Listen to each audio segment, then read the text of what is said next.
talagang kondisyon. Ganun pa man po, hindi pa rin po basta-basta yun. Siyempre, pag kinag po ng kaya po, meron mga tinatawag na lucid interval. Ayun po, katulad ng binanggit ko Ma'am Angel, hayaan po natin na yung hukuman ang magpasya tungkol doon. Opo, pero itong lalaki po na ito, kabilang po ba siya doon sa mga nang ransack doon sa Sogo or nanira ng mga stoplight po natin, Major? Ma'am Angel, gusto ko lang po i-confirm sa inyo na nahuli po natin yan at hindi po siya huhulihin ng mga polis natin kung wala po siyang hayagang paglabas. Kaya po siya ihuli kasi may hayagan siyang paglabas. Ang yun po yung ginagawa natin dito. Makita niyo naman po kung paano po natin ipinatupad yung maximum tolerance, yung pinakamataas na antas na pagtitipid. Pero ganun pa man po, iba po na yung ating approach doon sa mga rioters po na nanitira, nagnanakaw na po ng mga kagamitan. Hindi na po yun nakatanggap-tanggap. At kaya po mayroon naman po tayong calibrated response kung bakit tayo nang huli. Nakita na po natin yung pinaguluhan at kailangan po namin na mag-response base po doon sa mga sitwasyon. Oo. Tama ka dyan, Major. Nakita natin yung ating pulisya kung paano po nila ipinatupad, paano po ninyo ipinatupad ang maximum tolerance kahit na binato ng bato, di ba? Binubuli, hindi pa rin po kumapanas yung ating mga otoridad. Salamat na Angel at nakita niyo po yun. Kaya nga po yun ang pinapaliwanag natin. Sabi ko nga po, nakita niyo naman po, in-announce natin na mas maaga na wala po kaming pagpigil doon sa mga kababayan natin na magtitipon-tipon.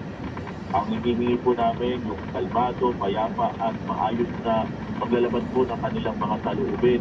Pero po may grupo po talaga na magpipili po panakit, manira at magnakaw ng mga ari-arian at ibang individual po dito sa lugar na nabanggit po sa kanila. Pero yung mga involved po doon sa pagraransak na isang motel dyan, lahat po ba sila na-aresto na? At ano po yung kanilang mga ninakaw, Major? Ma'am Angel, marami pa po tayong hinahanap dyan. At hindi lamang po yun ang ginawa nila. Meron pa rin po, nakita nyo po siguro, yung iba pa po nilang mga sinira. Yes, Tungkol po sa stoplight. mga traffic light. Meron pa tayo doon, isang opisina na niransak din po nila. Opisina po ng mga polisyon. Ina-account din po natin lahat po ng mga kinuha nila doon. At yung po nakita nyo rin po, yung backho, yung pumika na binasag nila. Kinunaw nila ang motorsiklo. Yung mga, nakita naman siguro nyo yung pati yung container van. Pati yung motor, di ba, Major?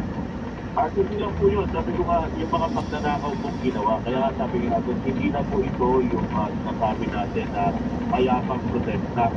At hindi po sila yung mga lehitimong mga nagrarally dyan. Kasi yung mga lehitimong nagrarally, mapayapa naman po yung kanilang ginawa.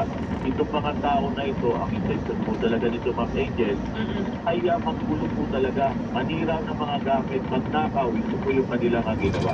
Pero nabawi, Major, yung mga ninakaw po nila. Katulad ng staff po ng Sogo, sinasabi na nakawan daw po siya ng cellphone, ng wallet. Nabawi ba ito, Major? Wala pa po tayong ganong informasyon. Pinabawi, ang nakita lang po natin, meron po rin ninakaw na isang bolt at nakuha na po ito pero wala na pong laman. Ito po galing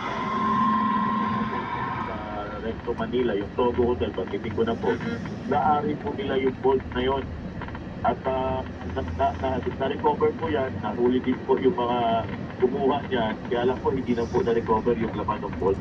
Naku, nakuha na. Pero yung, ito po kasi ang sinabi po ng DOH, merong isa daw po na namatay na sinaksak. Ito po ba ay kaugnay nung kilos protesta nung linggo, Major Ines?